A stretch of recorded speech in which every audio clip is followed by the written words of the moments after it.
we have to make sure we're cleansing our organs on a regular basis. So how do you cleanse your liver so it can aid in weight loss? Well, if we take a look at, here's our detoxification pathways. We have our liver, digestive tract, kidneys, bladder, lymphatic system, lungs, and skin. Which of those is the largest organ in the body? Okay, so I want you guys to understand that the skin is an excellent barometer of what's going on inside of you. Okay, someone has eczema, someone has psoriasis, someone has dry skin, someone has acne, rosacea. Any of these things is an internal representation of what's going on inside of you. We sometimes will have clients that will say, you know, my kid, I just can't eat them to eat a specific way. And then we find out that they have acne and they're a teenager. Well, it's a pretty motivating factor.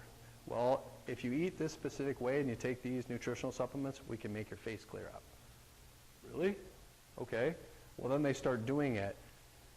Julie's son did the challenge with her last year and actually was really he was going through that time where he was starting to get some acne. Did the challenge, his face cleared up beautifully. It was amazing. So many times we fix what's going on inside of us, we fix the skin. So if you have anything going on, now you look at the colon. So you have your ascending, you have your transverse, you have your descending. The average person has about 15 pounds of fecal matter in their colon at any given time. So you guys are full of crap. So what do we want to eliminate on a regular basis? Well, Paul and I had to really redefine what constipation was to our clients because we're like, well, are you having regular bowel movements? Oh, yeah, I have regular bowel movements. Like every day? Oh, no, but every 2 or 3 days. That's constipation, guys. You must be eliminating 12 inches of fecal matter on a daily basis. And that's two 6-inchers, Frank, or one 12-incher. But you've got to be eliminating 12 inches on a daily basis. And if we do things to increase our metabolic rate, our bowel transit time is going to be faster. So I'm a slow oxidizer, meaning my bowel transit time is a little bit longer, so I would be more prone to constipation. If someone eats and they're on the can shortly after that, they tend to be more of a fast oxidizer. So you got to know the difference because sometimes you need more fiber, sometimes you need a little bit more fat in your diet. All right? So why should we detox or cleanse? First of all, how many times should we detox or cleanse a year? 4. Cindy said 4. Once a season. And that's what we should really do. Again, it should be more about lifestyle. Food, air, water, clothing, dental work, supplements, personal care products. If we take a look at food, food is very denatured. It's very devitalized, and the reason is because as a continent, we're about 85% minerally depleted, meaning our soil is not the same as it used to be. Therefore, the nutrients that we're growing in the plants is not as good. Now, couple that with all the chemical pesticides and herbicides they put on the plants, genetically modified foods. Sometimes your food source is literally, the best way to get a kid not to eat vegetables is give them either conventional vegetables that are grown in a grocery store. You want to get a kid to eat vegetables, give them some good organic vegetables grown from a garden. The taste is significantly different, but the nutritive value is so much higher. You don't have the toxicity, you don't have the chemical residues. It's very important. Water, if you would have told your grandparents that we'd be paying $2, $3 for water, or if you go to the San Diego Zoo, which we did just a couple weeks ago, $4 for water, you'd be like, no way. And then what's in it? You know, so personal care products, you have so much junk. So if you take a look at females over males, they're putting a lot more toxicity in their body because of personal care products. You have shampoos and you have conditioners and you have skin creams. And a lot of times women are putting skin creams on to maybe cover something up that they have going on instead of really addressing what's going on inside with their physiology. And then supplements, a lot of chemical fillers and binders. It's really junk. Many times people will bring in supplements to Paula, and Paula will actually test for the supplements, and sometimes they don't test. They'll bring in a bag of 6, 8 supplements, and they don't test for any of them. And sometimes it's the poor quality. But when it comes to supplementation, you know what people do is they throw stuff at the wall and they see what sticks. Well, I read this article about this. So then they start taking it. It's kind of a shotgun approach. Well, we want to really make sure we establish what is the hierarchy of priority with your bodies, identify what do you guys need for you guys, not what worked for your neighbor. Who cares about your neighbor? Your neighbor's physiology is different from you. Even if you exercise the same way as your neighbor, you ate the same way as your neighbor, the cofactors are different. Why? Because you have maybe a more stressful marriage, Sandra. Or, for instance, maybe you've got work stress that's different. Do you see what I'm saying? The underlying stress factors are different, and that's what can change your physiology dramatically. Sorry about Mark. I didn't want to throw you under the bus that many times, but you're an easy target. So detoxification uses whole foods and it uses herbs. We actually had a couple clients that were so hypersensitive and had so much yeast in their system or parasites that they couldn't do this program because we had to modify the program for them. This was someone who was Thursday night. So sometimes the average person can't even handle more than 5 or 10 grams of fructose. So they might not even be able to use any fruits, right? So even though it's healthy and it might be a whole food, minimally processed, it might not be best for you. You guys are always going to do better with a higher percentage of veggies over fruit. Okay. And then the herbs that we use in our detoxification program are herbs that will assist you in cleansing your colon, your liver, your kidneys, and all your endocrine system. So worried about the willpower to lose weight even with a great program? Again, it boils down to not being balanced. If you're not balanced, you guys are going to have cravings. And if you have cravings, some of you might be strong enough and some of you guys might cave. So it's better to really have a balanced body. The key is cleansing your liver. When you cleanse your liver, a lot of your cravings are going to disappear.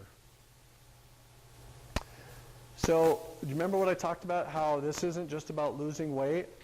Because on any program you can lose weight. What we want you guys to do is use this as a springboard. This is now a new lifestyle, and you keep it off. And you set new standards for yourself. That's what we're looking for. Because if you're imbalanced hormonally, it's going to be short-lived. And if it's short-lived, what's going to happen is you're going to be like, well, I'm exercising and I'm eating right, you think, but you're never making changes. And it's a lot of this.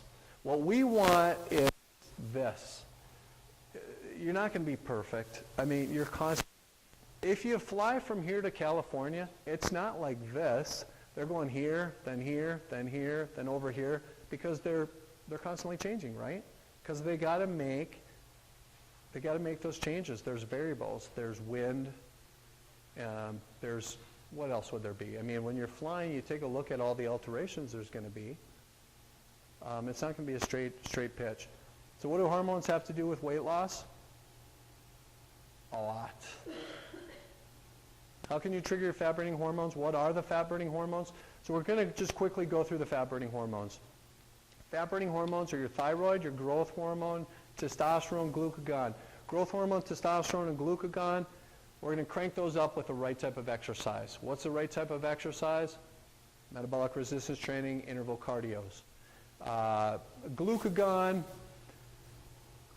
will also be stimulated with the right nutritional approach. Adrenaline, one of your other fat-burning hormones. So once you balance your body, if we take a look at thyroid, healthy liver, proper exercise, growth hormone, good sleep, proper exercise, testosterone is a combination of proper exercise. You can also raise that, getting sufficient protein as well.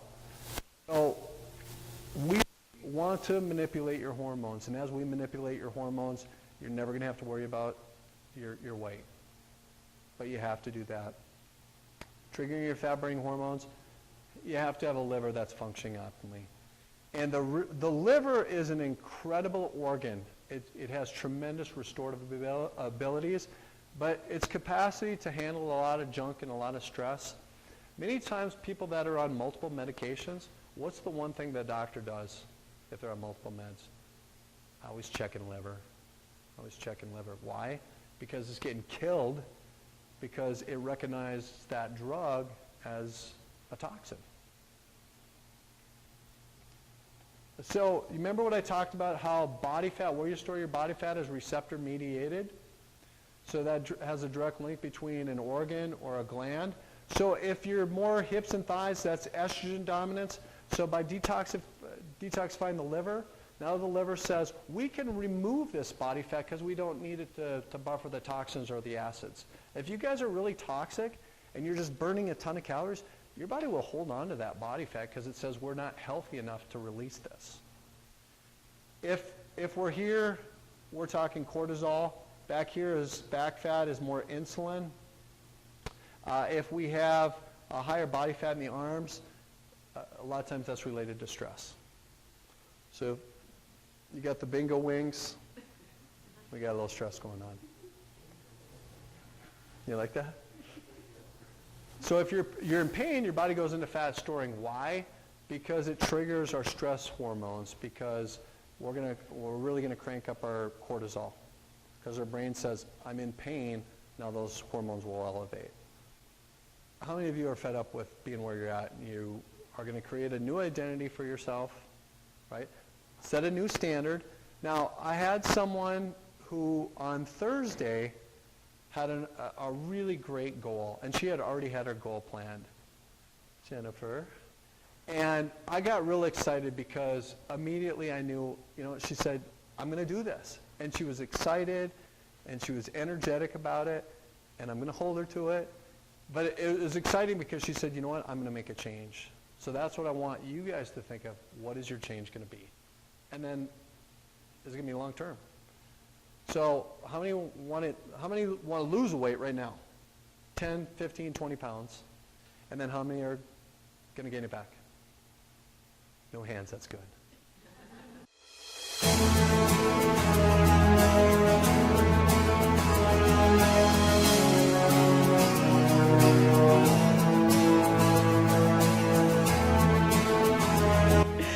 I lost 11 inches and 8.5 pounds.